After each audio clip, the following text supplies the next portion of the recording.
abo no nsia de simame ya mamu nyina to omemu nsam ne ama wodo ose de ayensa ka ene yaboaboa no atodin anwumre no nsia kase bo a ye ne yetiefu ote utie free peace 104.3 FM so okay 101.7 neat 100.9 nimi ansan was say pass abeka dance na kra enwati hello 101.5 FM wadum kumase Ghana man tem yadunsia baby a wote yankan kasafidie be seduesie num ne ekire kwamano a be seduasa peacefmonline.com ghanatoday.com so abode etiefo benye bia kan de dikas ebonimu akotini bi Ghana man penny excellency John Dramani Mahama Newa ya amamrani amani atemu afọ be sense wo mokosom ewo Supreme Court. This robe is not simply a mark of office, it is a public trust. It is a symbol of service, humility, and accountability. Wear it with wisdom. Ghana man penny excellency John Dramani Mahama dia to just STEM education no and to aso kwa my Ghana ni show so ni asemo e wase ye hwese bitimi kwaso saso e na India manso afo penny wakasa watches so my Ghana democracy no e wase ye hwe na wiase nyina hwehwea Ghana, a beacon of inspiration for the entire African continent. MPP amanyo ko ne dia tudwa watcha senyame ya adoma enche wadwani chemu court de madani a wo mu chiremu ense wo hwe ensema isi wadi tudwa ni nyina da eye ablekuma north abato no a wo mu chese nya dia kwa bias woje atomu enam say ni electoral commission enya adwenti na ye MPP for ye nya tutura for the NDC for no e dia asem ekwakodan court afi we wiase nyina yesi hodom so wo be hyefa se ne be yansa no adwuma ntete adwumedie betimi akoso wo man Ghana ene ya jesi yestress so ena wade afutu anu ode kwa ma Ghana ban se e ba ne se mofra ya ye hwe wo mo e wonto asoso ku se ye mo aduane no wo mo ye nchiche mu nkuma wo bi enye binye na mofra na aduane papa nkuto ne wo mo ntimi eni ena enwumre nsem pi na aka we hu ne yesi nkonya ye de esomo yemfa seda ema enwumekuei Asida and conforma Oson's chemist. Oson's chemist at the Oson's Galley capsules abadwaso. MTN was we there for you everywhere you go. High sense dear. A buy electrical appliance papa dia omahimfi enoa any high sense Ghana. Doffer roofing systems bray. E ma on chance ni bi na order board and so be promote sika na odi asum empenifo.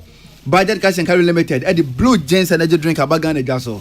Bayan finish duo no ani akire ni na Blue Jeans energy drink asum Ghana sompa eda so odwaso enu nti wa ye adwuma ho ode no akofo mbe so hye mukena Blue Jeans energy drink na mekanfo ede amawo Raoul's Pharmaceuticals okofa High Lady Virgin wash eba ye no Raoul's Kroya sa the High Lady Virgin mixture bo entu yo ba yo hodro obe yo hodro a ye nura Raoul's for de aba na mekanfo de amawo na ne anwumre yi ye bo ho de wredi ho adanse de amawo no High Lady Virgin mixture ebo ama papa entu yoba ofre dia na High Lady Virgin mixture na wonso wapebi pep student ese obetima ka suma asema gisi wonu ma hu ne die ne fa ne to ampa difra wonu ma hu ne die nso obetima fa ne to ampa difra de ye dro ba akopɛ ubisa abofra hye yefunu krampo beka kire o say eno a ene pep student wo henry spices nso wodwa so enya spices bia na ye de aduane ene yankane na ye nim ntutwa oba afo ne restaurant fo yi ene esambo de si kwan wetimi block ka akwan kra ma send itimisi or the free customers ene waduane ye de kan sia ehun hia so besi signboard and one was a for customers de ma wo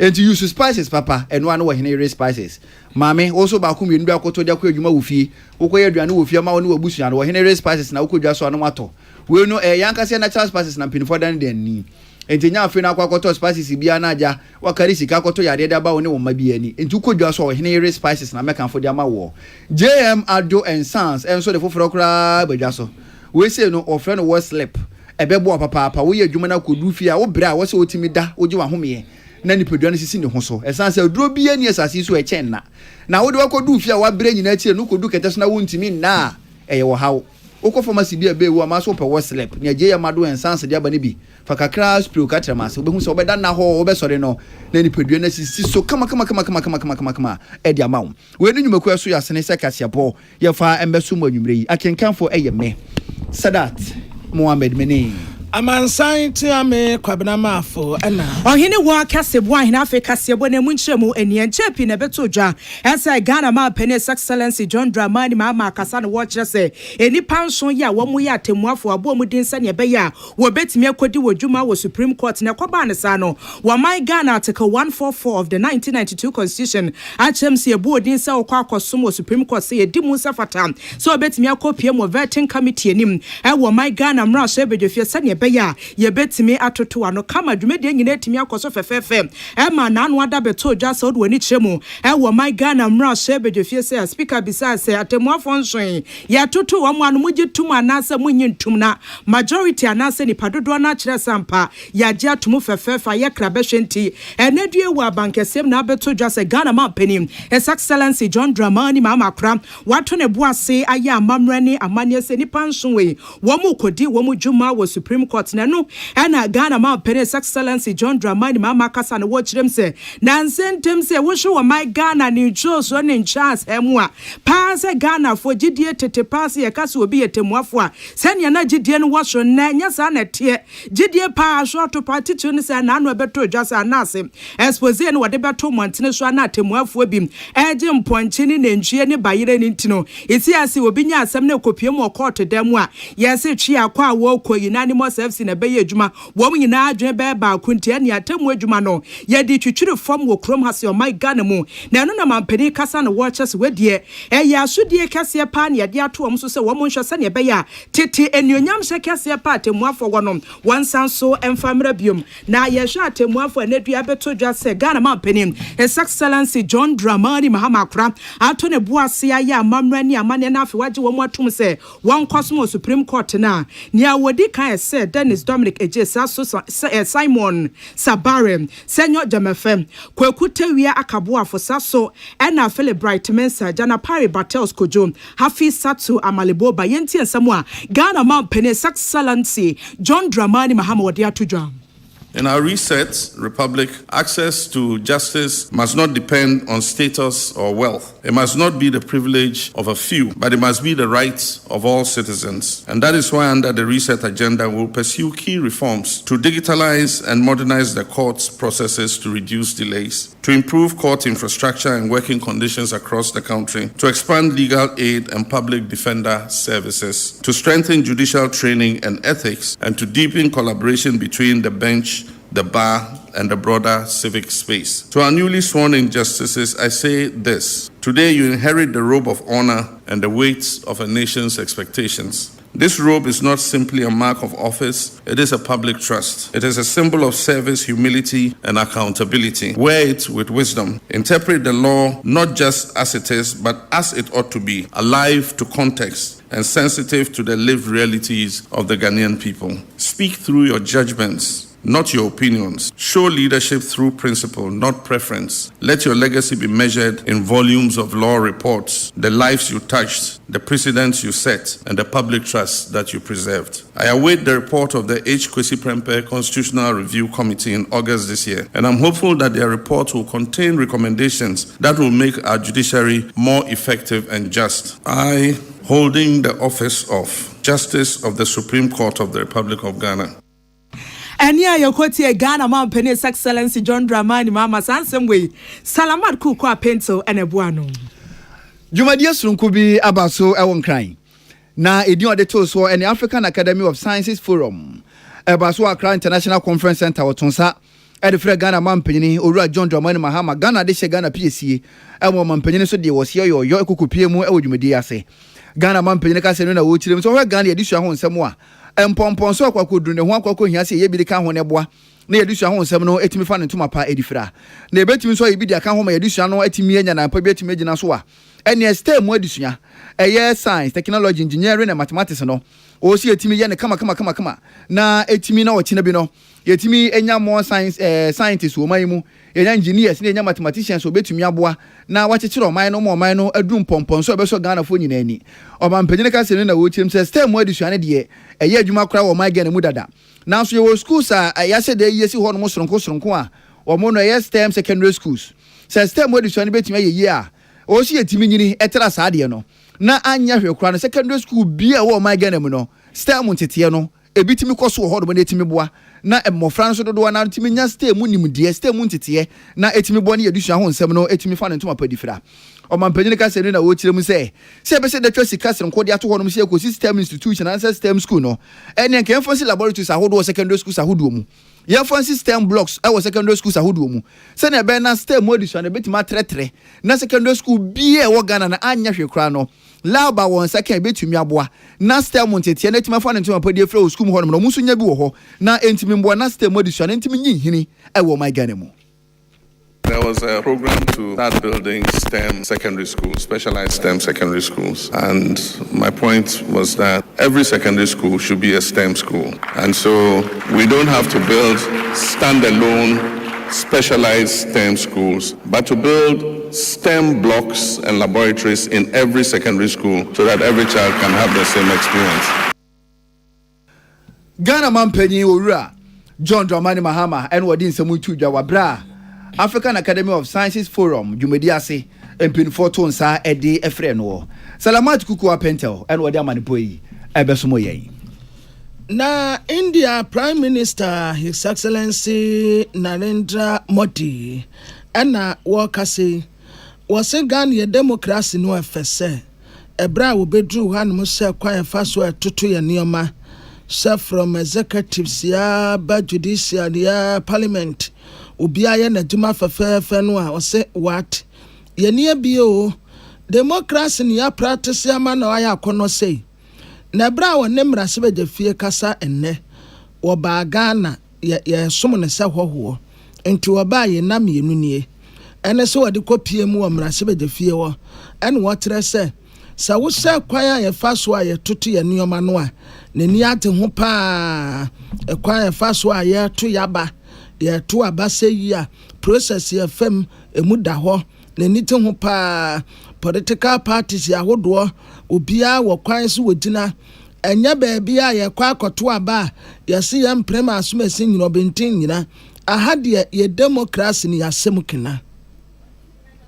I bring with me the goodwill and greetings of 1.4 billion Indians. Ghana is known as the land of gold, not just for what lies under your soil, but as much for the warmth and strength in your heart. When we look at Ghana, we see a nation that shines with courage, that rises above history, that meets every challenge with dignity and grace. Your commitment to democratic ideals and inclusive progress truly make Ghana a beacon of inspiration for the entire African continent. Friends, last evening, Ghana yenia bie pa the ate say okase ye India Prime Minister His Excellency Narendra Modi.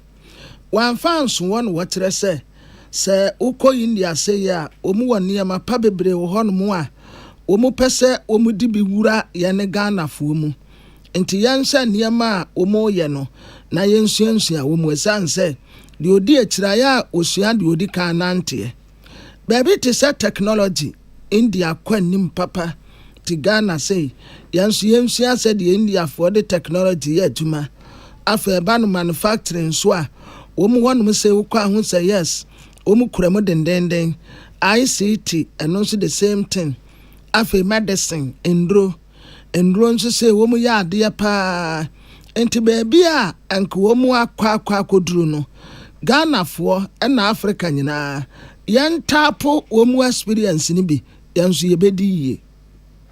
India is an innovation and technology hub where global companies want to converge. We are recognized as the pharmacy of the world. Indian women today lead in science, space, aviation, and sports. India landed on the moon, and today an Indian is in orbit giving wings to our human space flight mission. और कितना सुखद संयोग है कि भारत के कई गौरव भरे क्षण में अफ्रीका जुड़ा हुआ है। जब भारत ने चंद्रयान के चांद के साउथ पोल पर लैंड किया तो उस दिन भी मैं अफ्रीका में, और आज जब एक भारतीय एस्ट्रोनॉट मानवता के उज्जवल भविष्य के लिए स्पेस स्टेशन में एक्सपेरिमेंट्स कर रहा है, मैं एक बार फिर अफ्रीका में. Africa has been connected to many of India's proudest moments in space. When India's Chandrayaan landed on the moon's south pole.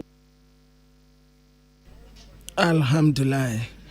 The Atesa Okase India Prime Minister, His Excellency Narendra Modi, Umiayo, Watrasa Indian so Umaria Tasu Mbabwa Africa pa. Esanse Ose Africa, ya kechire wo niema bebre mu. O compare India baby a wo maduru pa wa setna ne abrabo mu a no wade tutu bebre mu ho a ya kechire pa anti wo mbe support ye. Expanded our diplomatic presence to 46 countries across Africa. Over 200 projects across the continent enhance connectivity, infrastructure, and industrial capacity. Every year, our India-Africa Business Conclave generates new opportunities. In Ghana, we inaugurated the Tema Pakdan railway line last year. It is the largest infrastructure project in this part of the African region. We welcome Ghana's own efforts to accelerate economic integration under the African Continental Free Trade Area. Ghana also holds great potential to become an IT and innovation hub in the region. Together, we will shape a future full of promise and progress. Distinguished members, free and fair elections are the soul of any democracy. It is encouraging to see our electoral commissions working closely together. Dear Yatisa Okase India Prime Minister, His Excellency Narendra Modi. Yenya Emmanuel Akoli and William Gintu.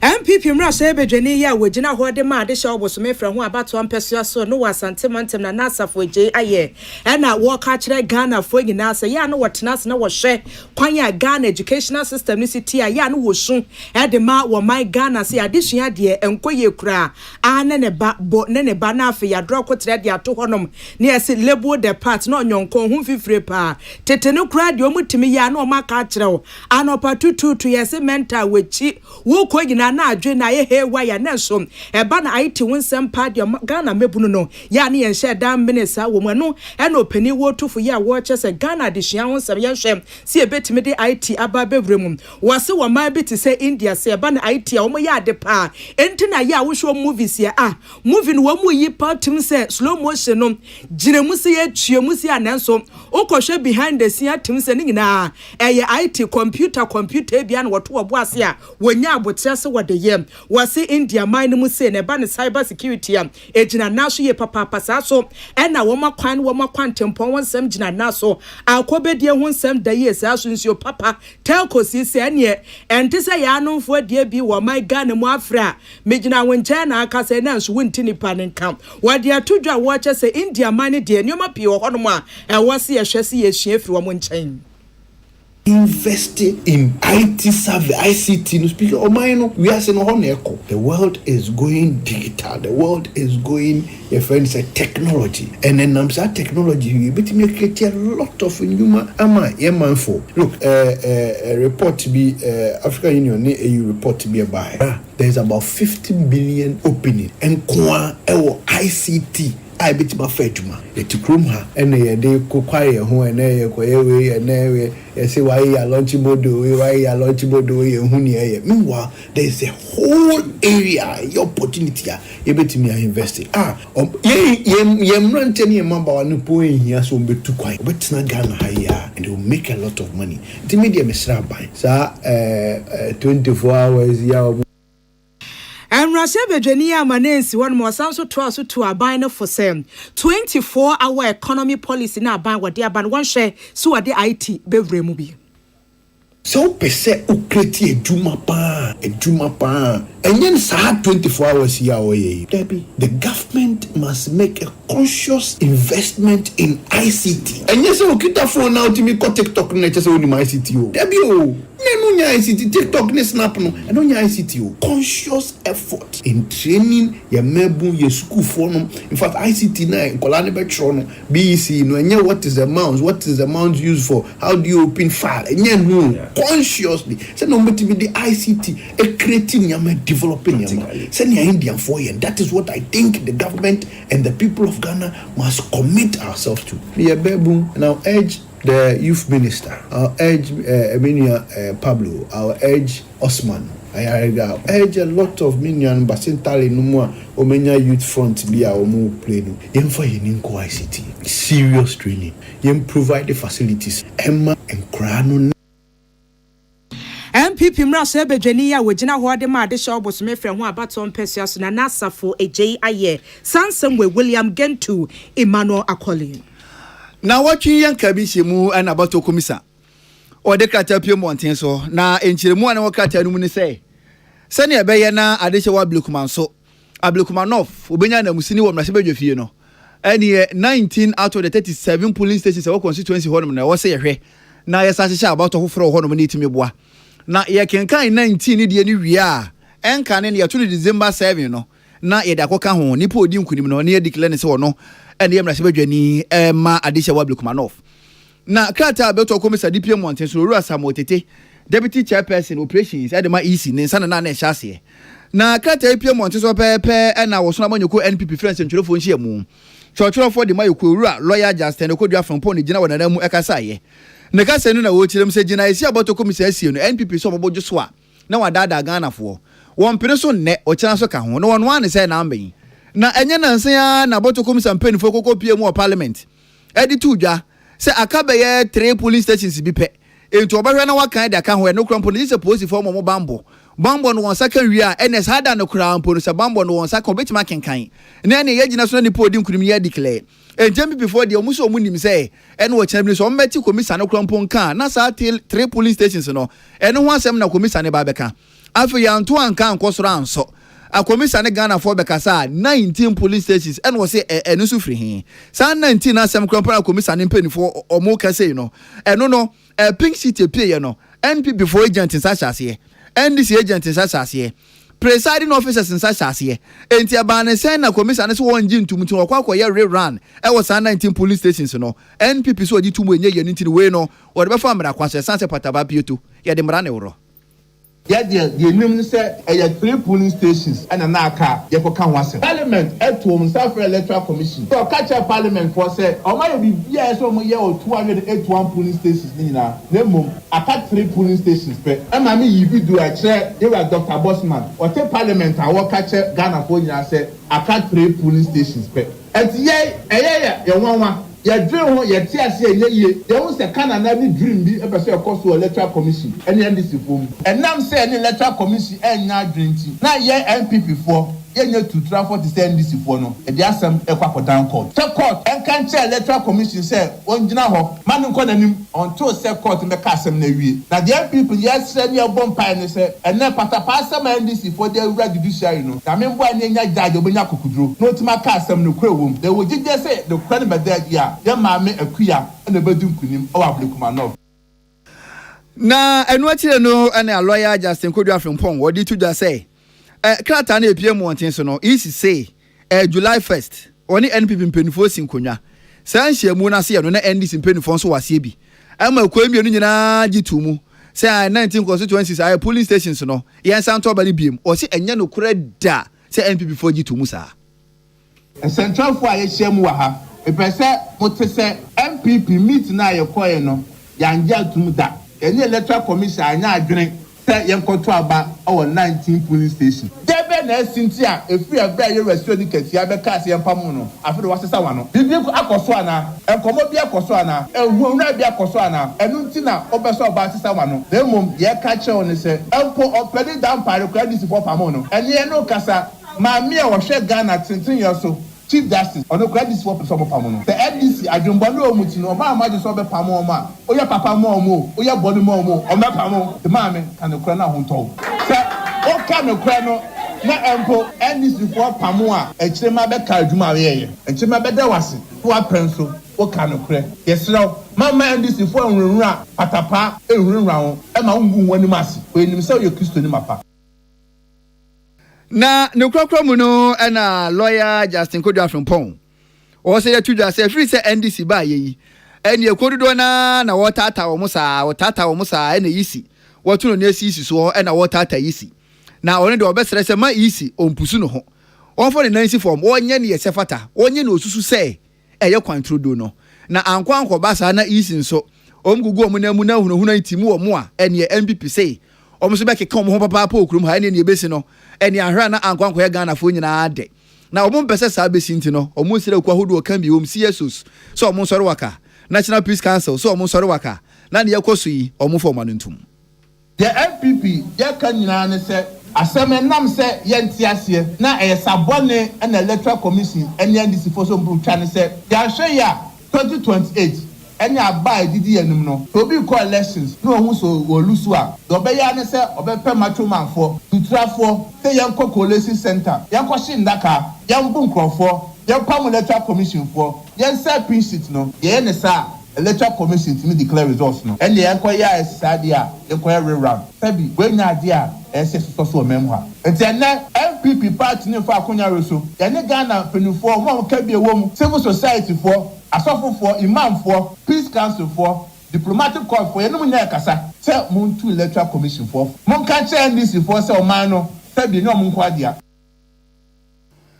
Churchill for Edema was na manyoko NPP lawyer Justin Kodua from Pong central for nche mu ofre yase no nne en wode ensemu yi etudwa Henry Kwasiminka en wode amaneboyi ebesumo yen na sasam kroya na dom kuma e wo mrase bedefi minority for wo mo sre onabo mama yarega sa entempeya on sama Electoral Commission for titreni maame je mensa ene na bedi etire na suafo mienu eka no ho se wo mo mrase bedefi wonom esan se maame wo ye tankontomoa ade afo mu etikwa de ewura wo manum ana anu asam wo mu ni wo mu kokaye ene ni Electoral Commission de abetu dasisi edie ebo bra kra wo mu nkwate a yesi abrekuma abato no yesa akoya rerran na sa rerran ni yesi 19 polling stations ene wo mu akoya rerran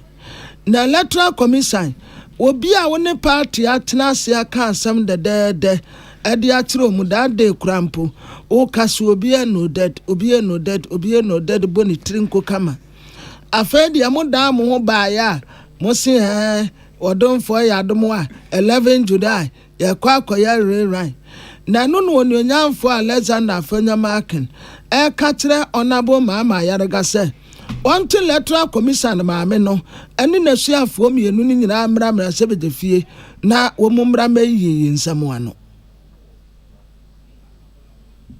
The Speaker, we should be careful as a democracy how we are managing this democracy. Mr. Speaker, today we have a member in this chamber from Domi Kwabenya because when it was left with some few polling stations, EC relied on tally card. Aden Michael Kwe Jr. Michael Kwe Jr. protested, but he did not protest with violence. He did not carry his constituents to the EC Collation Center. He expressed his disagreement in a civil way. Today, we have our colleague Akurugu in with us because EC used tally card to complete the collation process. And when it is clear that the EC was on course to complete this process, we are being told today that there's going to be rerun. Wow. Asama woni yaka ye nya sa akura na sisi awo ye. Na no wasa kata Electoral Commission say na why wanwa pa o ade wo bi nwurawuna no ana Electoral Commission munyina mo na so mamu obi nwurawuna mo obi intimidate mo tirase kuro yi mu obi ntumi nyu obi bibia wa bro obi anyu obi bibia wa ha Electoral Commission ema aban nwurawuna na eni popo gumoso no mo mfa hu mmene kase. It is unjust. Is it the case? And I don't want to believe that that is the case. That the recent public comment by some senior politicians is what is compelling EC, perhaps to secure their job. They want to succumb to the whims and caprices of certain extremists or certain hardliners. It is not fair. Maybe today this thing is helping some other people. Tomorrow it may be their turn. Mr. Speaker, with all of this said, I would humbly plead with my colleague opposite me to program the EC. Dear Yatene Kase, minority leader, was I am Rasibetini, this year were futu. Honorable Alexander Afenyo Maken, William Gantune Emmanuel Akoli. MPP Mrashe bidwafo be se miensa na akeka wo ho a wo kire se wo mo samai attorney general ene wo so afo ya wo show my Ghana nsa asefo mebudie ho nsem so aboso Goldfields Ghana Limited wo mu din eye Frank Anodompre na nasafo eje aye Habibi Driso wade a wade to dwa nyina ne se mining lease agreement e course wa ban ene company ni ntem wo mu bua kire se yade bia kwan bia so etiamrenti no wo hwe nsa man krata na July bosme ne de toso miensa wa afim no to wo boase Efa capitation grand penny BC official sheet so omo chro ye ense emraba tan a wo man ne ebuom e article 268 clause 1 of the 1992 constitution say wo ye bibia ti say na so wa mo my Ghana mra hye bedwefiefo ensim konwan hwehwe mu andukru mando chiri mu eba ne mining right party a wo chese parliament pem ene wasa atumi so obehwem kama ne wonu sampa gira yesie na ebeboa na asa emo ebremu de abeto dwase proboso ne de to so dunso na Ghana ban da my mind say wo mu dwumedi a wo di nyina ban na ehweso na anu ada yete wo yenka bi hyem Goldfields empanifo kire so wo de mining lease ye de amomo 30 years ebeyanka empanifo nsanso ntiremu biom 30 years ade ni siye yensanso ntiremu ntim asoye ya wo show my Ghana nsase ne fo megudie ho nsam so kire se wo mu sigina papa we sane ebeya Ghana ye gold ne Ghana fo ne betimi anya so mfaso na Ghana fo etimi ediye na take over na aban wo hwe bibia so diama company no sane ebeya Ghana adwumefo be se 1300 year wo ho enkoka adwamu anase wonkodi mpempe wonko bre kwan bia so na no nam so ema Ghana ban penifo to oboase Minister of Government Communication Felix Kwachofo so pie montene so wono kra nya abotre kireche mu pa kire Ghana fo nienti a aban wasi gina e bi se wasi ade ne de na wo mo hwe nim se nkrata bibia parliament abre no na wo mo choruses na chese wo mo kwa homigiem enti na nka me bosme ne de toso dunsia wa afimu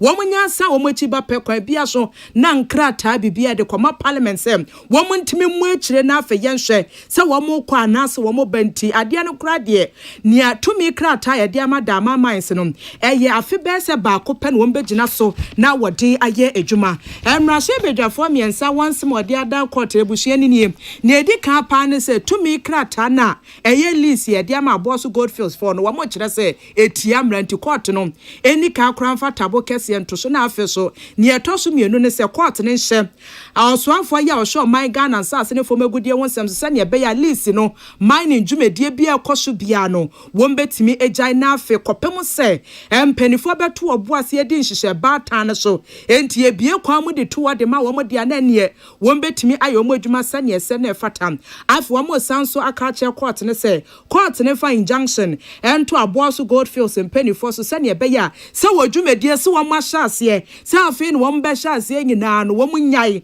wo mo mfa wo ho no masa kopem se wo my Ghana mra so ebedwefie parliament ebesi nkonwa agi atum se ideal we de ye de inside ya hyase na wo hwe plenty finance ni pamiense ya wo mo ye mra so ebedwefo ya constitution articles wo mo de ye adwuma article 2 clause 1 na afi 130 clause 1 1992 constitution mum wo mo so won pese emra batan ye adwuma na afi so ye cheche samra we mu e de kire Ghana fo nyina ya pem so de ni a kire mu wonsem foforo so ya to so wonsem foforo so do a ekua wondin any association of Catholic heads of higher institutions afibia mu no wodi esia sesa adwen kwampo obefa so a wonku no ene wonku dwumadie ebefa ne ntoma pa edi efra na afin so de no abaso ebaso a na asante mantemu no ohwe ya conference and workshop odi ehihye so na dwumadie ase ana national president odi kuya no Reverend Godwin Ku Rami wakasa dia to dwa say brebi atwamu no na nke ne aban ne pese odi enuane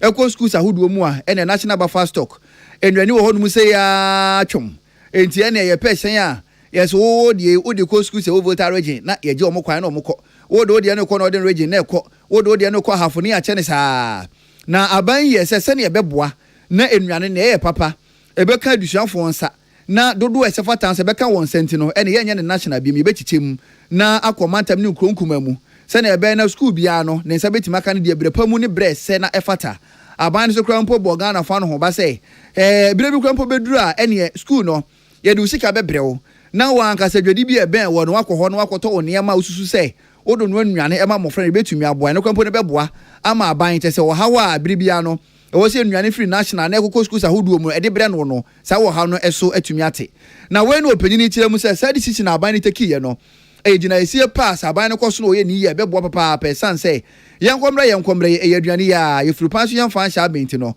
wo se schools ni mmofra no onye anuane etimi ye papa na etimi bo na disua enti sa aban ne hwe na bo so wo share Ghana for no won fa nya dwuma se kokoba se bere bi beso na sa aban won timi mfa sika ma school ni mpanifo fa nto nuane a ebia na aban no wodi na tini ja ho no nim se na yehye no wodi fa na wo besesa na adwen se eni se nuane no yenya na national bi ne yebekọ no regional na se yebekọ no municipalities a aban ne hwe na wonye ne se na ebese na ebefata na nkonkofa wo how bia emra wo kine bi. During the campaign time, His Excellency John Dramani Mahama made it clear that when he comes to power, he would decentralize the supply of food. Heads of schools will be made to procure the food stuff. And since he came on board, well, something has happened. It has kind of reduced the pressure, but that is not enough. We still need the full-scale procurement to be done by the heads, that at the beginning of the semester, you plan and you procure your food for the whole year. You will sit and strategize as with your procurement team, then you will do better than this the food coming in pieces. And the additional message for government is about the VHS program to private schools. Yes, there are several challenges, or there are several problems that can come with that. Private schools have their strategy in getting their students. They write entrance exams, they go for interview, and then why not? So now, if the government will just place students in your school, are they the caliber of students that you want if they don't sit down with the private school and come up with an MOU so that this is a government student in my school? Reverend Godwin Kurami, or a national president at the Association of Catholic Heads of Higher Institutions, Kuno, and Wadi and Samui Etu, Janaka said, no, Quantia for Redushan, so I was Antimantemu, Dr. William Kwame Amankrapia, and Sukasebi. It's being translated in nurturing the children.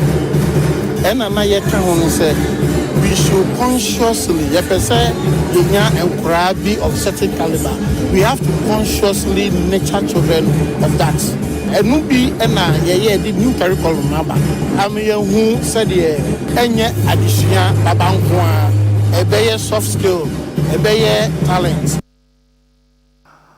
Quantity for Redushan, so I will Asantimantemu. Dr. William Kwame Amankra appear and Wadi and Samui Etuja. Samson Kwame Ameche Namanipo in Minister for Communication, Digital Technology and Innovation, Honorable Samuel Nate George, Ena Oboya Manie. Ebra wonen samte for kasa no wakatere o manga na se urade ya adoma dwumedie kase bi baso. Ye frano 2025 Global Entrepreneurship Festival. Na sa festival kase odi enigye ni akwahu se boya manie se eyeyen ena ye GC e na so yempene no wase odonfo ya adomna se etinkwam na boni bia nsia November 2025 ena sa fa shekasi eba so Ghana ha na ye se nim se participant e beba omu ade omu anu anyam beba betetire no at least anya se kurare se 10,000 participant de ombeba ena amanya ombe free so aba no so countries no ye kan ya mvanse 1 2 3 4 be 70 so beba ana exhibitors ye kaso bi exhibitors ya omu be shade fo nso ye rese anya se kra at least be 100 exhibitors en omu nyina nso bebebie na ba omu ba ne nyase ye ba be yeduma esopa bitise global investors umbe yeduma die sonko de afa omu tumedie hu venture capitalists ya ka venture capitalists ya Womua, Womudija, Afe, technology leaders, Womunsu Abing, Ewa Abe for quiet fast way Dijuma, they will also come. Afe, captains of industries here, Womu Pesu, Monegana, Tua Basako, Munina, they will all come. Afe, what I say, Sa festival kesiye ya babe say, Ghana so Ibenyamun Faswa say, local entrepreneurs, ye woman so, Ibehia Wumua. Afe funding, mentorship opportunities, international exposure. Just a program no aye babe no esopa. The ministry is proud to announce that Ghana has been chosen to host the 2025 Global Entrepreneurship Festival. This event, which attracts over 10,000 people in person from over 70 countries with over 100 exhibitors, will happen over a 3-day period in November. It brings into the country venture capitalists, angel investors, and captains of industry to partner the brightest innovators and startups in our country. Dear Yate say or Kase Honorable Samuel Nate George. One fans who ana war twaswa. Baby a wedre, nani sira, and walking can wobody bako. A brow bay swafu say. Why dear pa Bakubia Womolante one ano. Yes, 1 million codes program. Sa 1 million codes program, he say, a game changer. Eden sakraya base eno dan tanya data ya ne yetoi na no boa den pa data nso ya tusi say who afe gas in the ICT project isi ama no kura nim computer mu time mema no eno nso ya tetete wonu mu a ne nyina ye programs ya efri na so ye hono na bai. This update covers efforts and achievements across regulation, infrastructure, innovation, and digital inclusion under the Reset Agenda. 1. The 1 million coders program. Number 2. Data cost reduction update. This reform marks a major milestone in our commitment to make digital access affordable and equitable for all Ghanaians. I made a promise to reduce the cost of data, and we've effectively achieved that. 3. Legislative review and update. A central priority of my tenure is to modernize Ghana's ICT legal framework in line with international standard. The ministry initiated a comprehensive internal review of all existing ICT laws, policies, and guidelines in Q1 2025. And we have initiated a process of drafting 15 new technology laws. Also under the Girls in ICT initiative, I conducted a tour of Girls in ICT training centers across the Volta region in mid-June. This visit underscored the ministry's commitments to closing the gender gap in tech and ensuring equitable access to digital skills for young women beyond Accra. The Ateneka say a Honorable Samuel Nate George. Sam George yan ye tade freno or your Minister for Communication, Digital Technology and Innovation.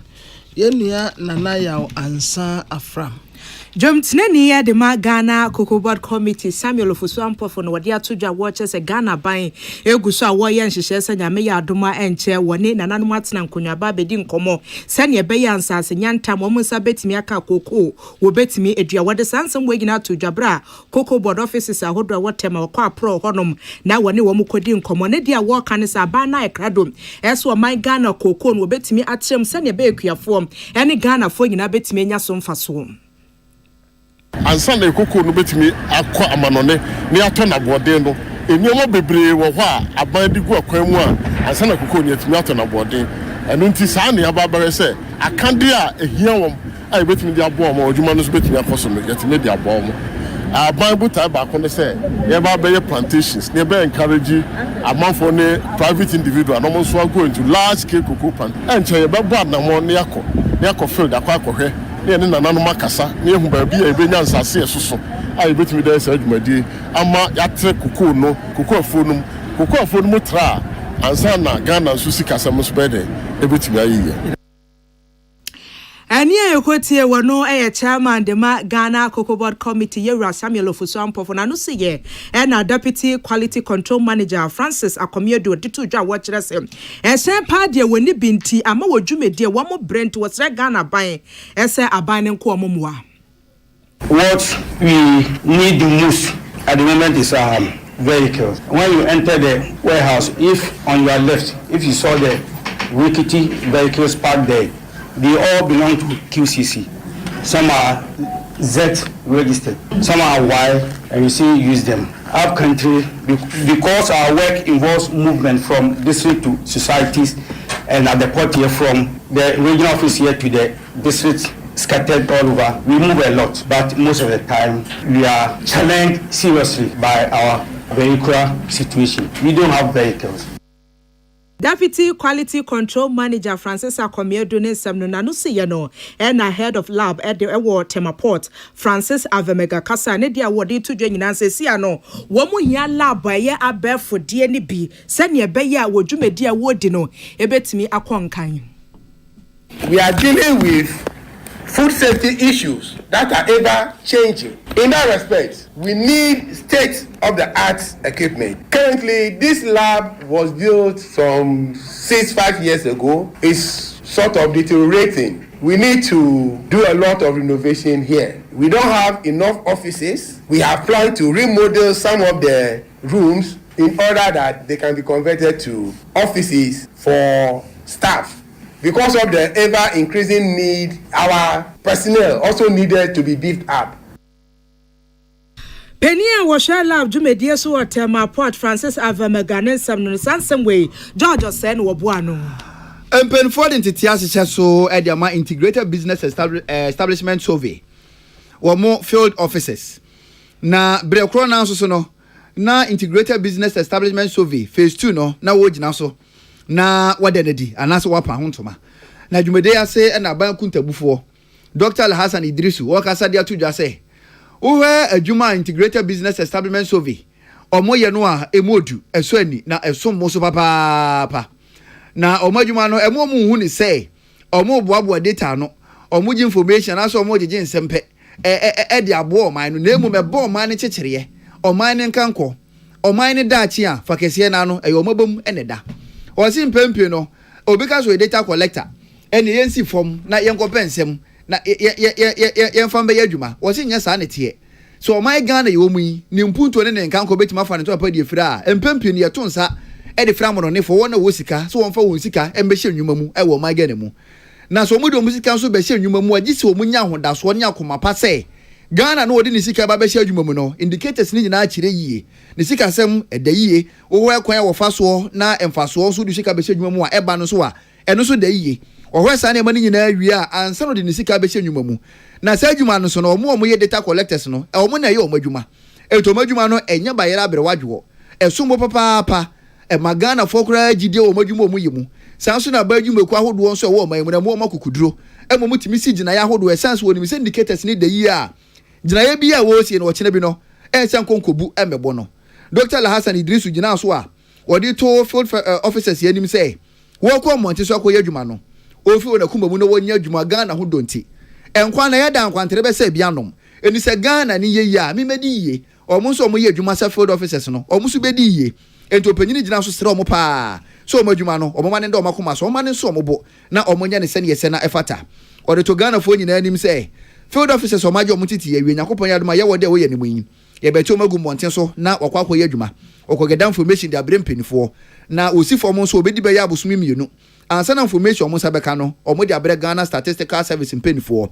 omo so hwehwem se edana kwa muturo do a afi na wie ye no obebom na Ghana fo nyina no ahuni ewo mu Omo data no from enterprises no say some call field ho na moji data na no who say sa data ya moji fi enterprises the data no some of it is very sensitive and you know we should handle it with the strictest of confidentiality there me dey woman say training ya dey am no in fact ya try how to observe high ethical standards and I'm just hoping and praying say the actual mo ha no omo dey be adwuma because omo ko data no mo anye nsa na say bia mo ma obi dada mo na mo the data no agra sano enya wo pena e the problem beba o the problem beba ama Ghana Statistical Service nyina for us we want to remain a very trusted institution that produces credible timely data and relevant data that will support decision making at every stage of the development value chain.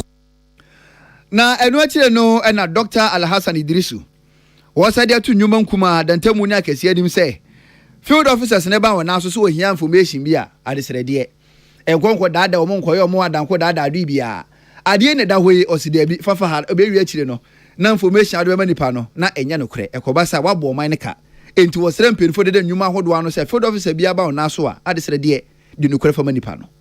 And the closing ceremony, they appeal to the firms that Ghana Statistical Service will this field officers a national assignment. And it's a field officers, mobile companies now, and as a firms, and as enterprises, and establishments no more. The Pamuchapa, Mumbia doorsteps now, Omumbra, no more data. Now, Yashemo say data no yajia, you find anything against the enterprises. Ghana Statistical Service will observe very high ethical standards. Into rather no, yaji data now, enterprises no more because the analysis ebetimi ama your hu senior aban betimi e de aboa businesses into open doors to us. Dr. Alhassan Idrisu oya aban kuntabufo en wodi ensem yi etudwa Abdullahi Dasmani na mani bo enie na en tumedie bia woye ya wode asobo from sword cutting ceremony. Ya no mu besi Budo City New Atuabo Takwa ina City Rosa. Na ye Go First Ghana Foundation ene baba ye said to me. And nam suma mrasebe tenia wujina ma this year war Takwa Nsayim Onabo Isa Salifutela and what is mpuntu de yepa e base ya no mani aje. But obesra o manfo se mansote etade basabasa yeba de basabasa yeba se ya mpuntu na etokwa kire enti obesra ne mpesua sofo nyina se ade a yefra ne se politics no omumfa ntontan politics etete onua no onua ntem enka ye kire wadwene menso mentire madwene wonyi ndi se esese politics Edeman so tie eba wo mu ya ne saa mpuntu de ombehunu bebre me echibafo me MC ye party fo na mo ye party fo inana we are all excited ochede this time around it's not about there. Yes, the politics, and now they are the party colors, the debate. But now everybody has realized there, or there, what's one some, on your impact. Although beer soap, now what's some na yedikosiho. Ya kano, or your water can swim had there. On your dear, yehen, if we could yehena, during our time, we are going to prioritize your needs first. On your self-interest. On your personal interest, on your day as a member of parliament, make a committee go for his work. I want money into my pocket. It will never happen. I will make sure that your needs are satisfied. I will make sure that the needs of the constituency is the topest priority. Oh no, and I everything. Where yamra sebetenia wetinama this year water Nsayim. Honorable Isa Salifutela, Municipal Chief Executive Officer water Nsayim.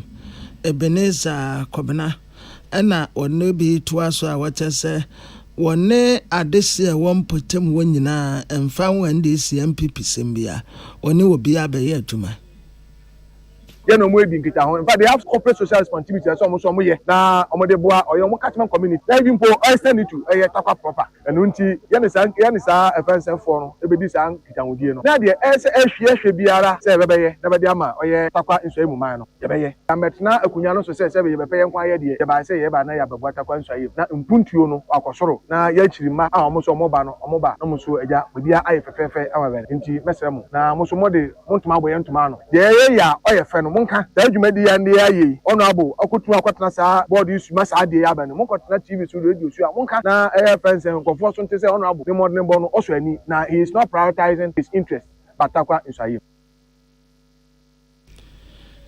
The Ateneka say Municipal Chief Executive Officer Ebenezer Kobena, Executive Director Go First Ghana Foundation Abdul Razak Yakubu Ononso Kabi. Enye say yetu egudie ni wie na yenyamfaso a ene ye babeye ya fa ne say egudie ni ye Ghana nyina dia ewom say yetua yeto ama ban ni de ka ho nyina nanso say utia oto ama ban na upie free wo company mu na wo hu say niema ye basa wa around a emboa emma nananom mpo bompa ya omo nkae ompo nti se wo ye mining company bi na wo ye adwuma wo Ghana ha the Go First Ghana Foundation e kan say momma ye companies ne mponi sika kakra nto nchen se yenya mfaso yenyi bibi nto nchen foundation bi ti se ye die bi yemfa nye project nkete se wo sika ni so a ho hia se obeka se me ye ne ma kese ti se stadium ne kwan but at least scholarship or the ma community for no mo so abe ye tissue no mo aso di o mo sika developing community na boa insio ba ku mienu bia ye betuni na boa ti we ye futuo nkanka ye a ye de ye ho don chamber of mines no minim se ye nyina ye boy ye ho modern na kwan wo ho se ye betimi aye bia ka ho dear Yatene Kaseta Toye Executive Director Go First Ghana Foundation Abdul Razak Yakubu Yenia Apia Dankwa Rock FM.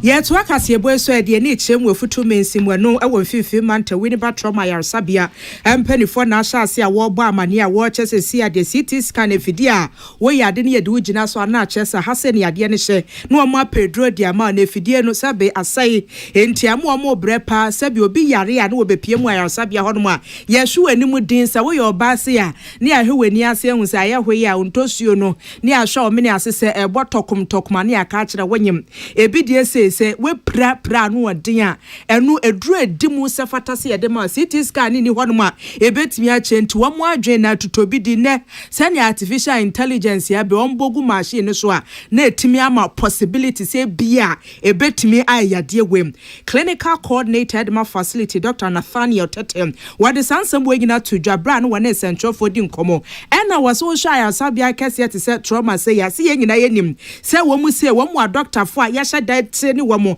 ya tete wo mu se adwene mu se so ni pedua mu se etire ni mu nti titu ni se akwanhie si cape kwan so tadi enkran kwan so akwanhie bia besi bia ne aka ya de wo mu kwa trauma ho no mu we ne ba saa ne efifi mantem se ya ne esi eka no na no wo bu a kire se ya na emfidie ni bi ni ho nti no e ba ne si a chi se interbeting kesiem ho no anase nkrapompodi mantem ne de wo mbepie se ne be ya CT scan na wa hanti no ye betimi etwa mu bi ba ko a wo kan wasem a wo kirem ne se si edi ni panam kwan so se nkran se to de bia bepie mu wo bebi ti se Liberia camp hwe traffic anti ni pano pass edi bedu kolebu anase 37 no na gone too soon oh why what a shock ni atro ni edi abia sa ni panenim towards the pass we di o my krado se nyame ya adom o mankasa de woni company bi private company bi kabom se ne be ya CT scan efidie ni se wo betimi anya bim na apomode won sam etimi afra no ntuma pade from yewra tatensem ni bini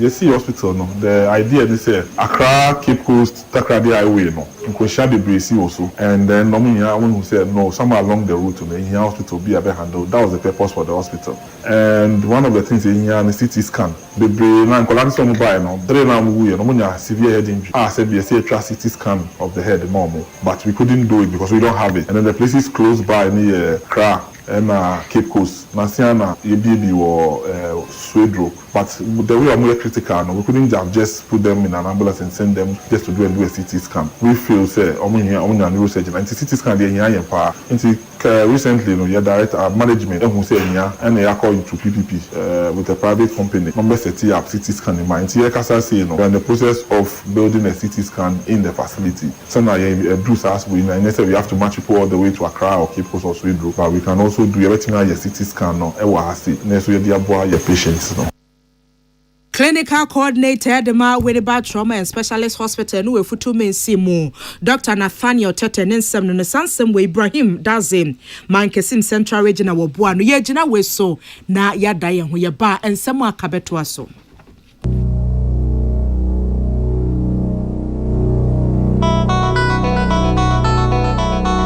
Peace FM. Happy delightful June. Wachulala, swachulala, chichi soso. Afrana pa. Epe pashu breakfast and was in woman. Joe happy delightful juice against with toast, cereal, and even benku. And we a bread and fifi. The most fringy man. Happy delightful juice. One of one. And you be here. Come to relax away. So I know when you're. Say what a chamado. Happy Delight free juice. Offer no pay we are bringing you all day long. On free juice. No Happy Delight. One different flavors, different size. You number 1 liter. Number from NG 150. And 250 ml. A benye bu healthy life shops on your supermarket. Happy Delight free juice. Loaded with taste. What be some plumber? A damn pipe no de boy dumano. I know say DPS pipe nkwan no fa mo aduma bribia o. Esan gidi amenya wo DPS pipe munti. Ne mfani agrokra o. Enti frɛ 0543 662 727. Pomachina kwan was Spintex Road, Coca-Cola Chiriwa. DPS pipe. Gidi ashenso die. DPS pipe. Pipe nyina hene. Tune it in. Turn it up. Peace FM. And rip off the knob.